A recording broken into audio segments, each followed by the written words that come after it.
Halo semua, selamat datang kembali di channel Cerita No Debat. Di video kali ini, saya akan melanjutkan cerita Super Genius Material part keempat. Di part sebelumnya, Nona Chu berusaha memberikan obat kepada Babang Chen. Tapi nyatanya dia sendiri yang mengalami diare tersebut. Di dalam mobil, Nona Chu mulai panik dan bingung apa yang terjadi pada perutnya. Dia pun menghentikan laju mobilnya, mengambil beberapa tisu dan pergi ke semak-semak. Dirasa tempatnya sudah pas, dia pun bersiap untuk boker. Namun sesaat terhenti karena takut adanya ular. Kemudian melanjutkan boker dan tiba-tiba terhenti karena mendengar Babang Chen berteriak ular. Sambil tertawa bahwa dia cuma bercanda, Nona Chu berkata, "Bocah sialan, berani menggoda atasannya. Lihat saja nanti." Nona Chu tiba-tiba memuntahkan sesuatu. Babang Chen pun mulai curiga karena Nona Chu tak kunjung kembali. Dia sempat mencemaskannya. Tapi tiba-tiba dengan keadaan lemas pulang dari semak-semak kayak ABG Indo aja. Wah.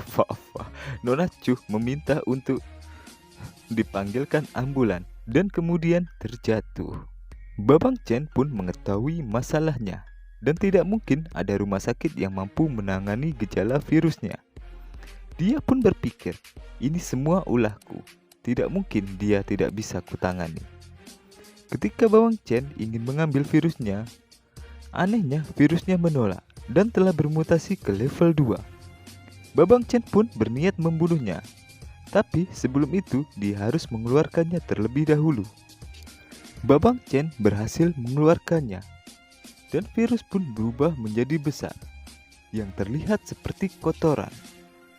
Babang Chen mengambil sebuah pisau yang diselipkan di sepatunya. Dengan beberapa gerakan, Babang Chen pun berhasil memusnahkan virus tersebut. Babang Chen tiba-tiba muntah darah karena terlalu banyak mengeluarkan energinya. Dalam keadaan lemah, dia berkata, "Ini benar-benar seperti mengangkat batu dan menjatuhkannya sendiri di kakiku." Beberapa saat Nona Chu pun terbangun dan dia merasa sudah baikan. Namun dia kaget melihat Babang Chen pingsan dan muntah darah. Dia pun sadar dengan keadaannya bahwa Babang Chen yang telah menolongnya. Dia pun menelepon nomor darurat. Tiba-tiba kita diajak flashback ke masa lalu Babang Chen. Dan terlihat dia sedang bersama Angkol Ah Tong. Dan dijelaskan orang tua itu yang membesarkannya. Pada usia 18 tahun, dia diajari belajar buku-buku kedokteran klasik di pegunungan. Di usia 12, belajar membedah mayat. Dan ketika dia berpikir akan menjadi seorang dokter, dia dikirim ke medan perang. Hidupnya diambang kematian setiap harinya. Dan ketika dia berpikir akan menjadi jenderal di sebuah tentara bayaran, dia malah dikirim menjadi agen kontratera. Mungkin itu cerita yang bagus, tetapi dia tidak tahu bagaimana dia mendapatkan sertifikat tersebut.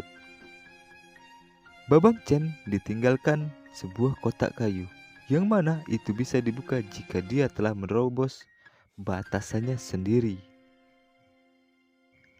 Akhirnya pada misi di Afrika dia terkena virus super dan memutuskan untuk hidup normal. Scene berpindah ke rumah sakit. Terlihat Nona Chu sedang berbicara dengan seorang dokter dan menanyakan keadaan Babang Chen.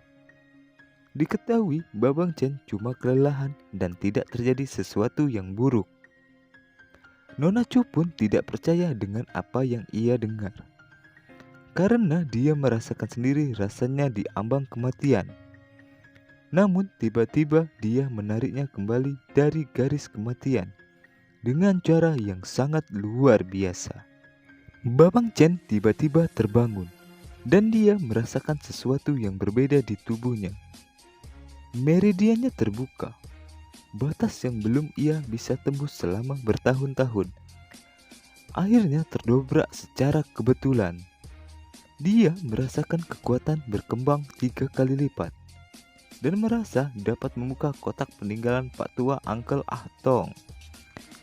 Kemudian terdengar suara dari arah pintu yang menyapanya dengan lembut dan menanyakan keadaannya. Dia pun berterima kasih karena telah menyelamatkan hidupnya.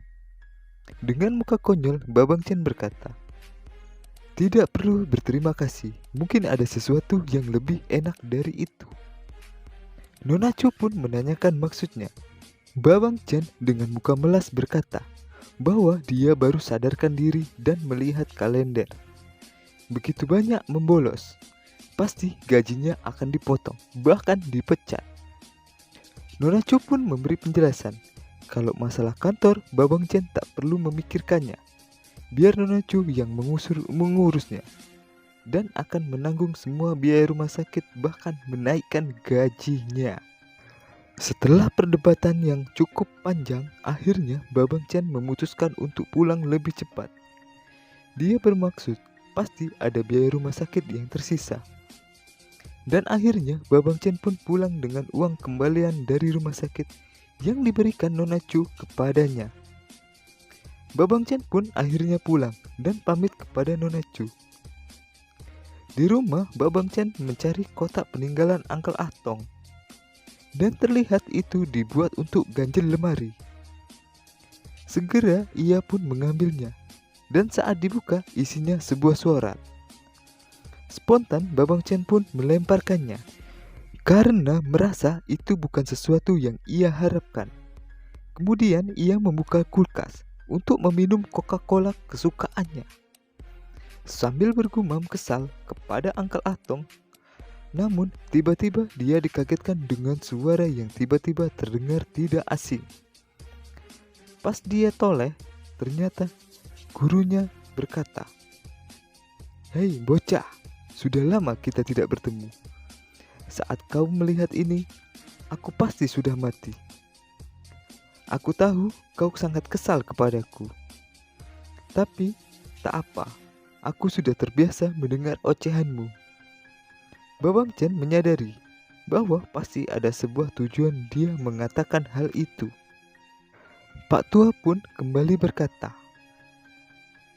"Mampu melihatku sekarang membuktikan bahwa kekuatanmu telah mencapai titik meridian.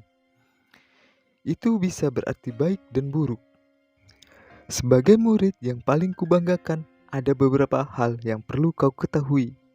Sebenarnya, aku adalah pemimpin sekte Yinsi dari istana Tianzeng. Kami memiliki konflik dengan sekte Feiyu. Setiap 30 tahun akan ada pertarungan antar seniman bela diri. Namun sekte Feiyu begitu kuat dan mengalahkan kami semua. Dan kau adalah penerus terakhir dari istana Tianzeng. Kau adalah pemimpin generasi ke-64. Dan ada buku kuno di dalam kotak tersebut yang bernama Jutianyu Chenju. Kau harus berusaha keras untuk membalas dendam dan menyelamatkan harga diri sekte kami."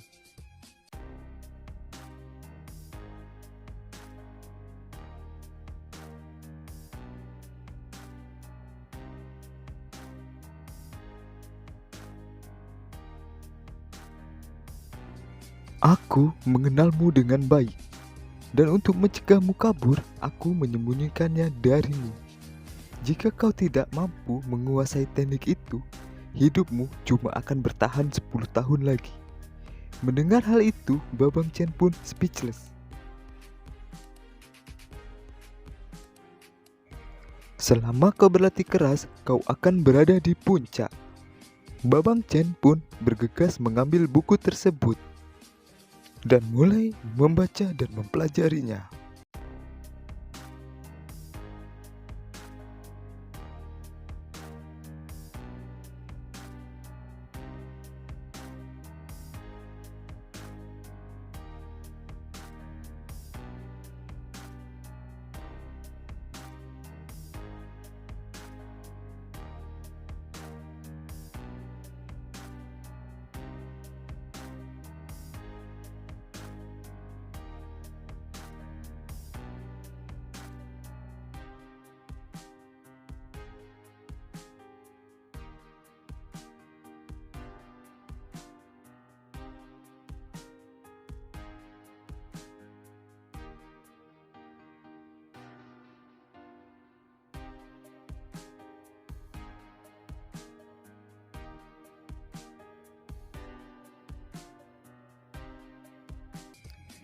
Tiba-tiba ponselnya berbunyi.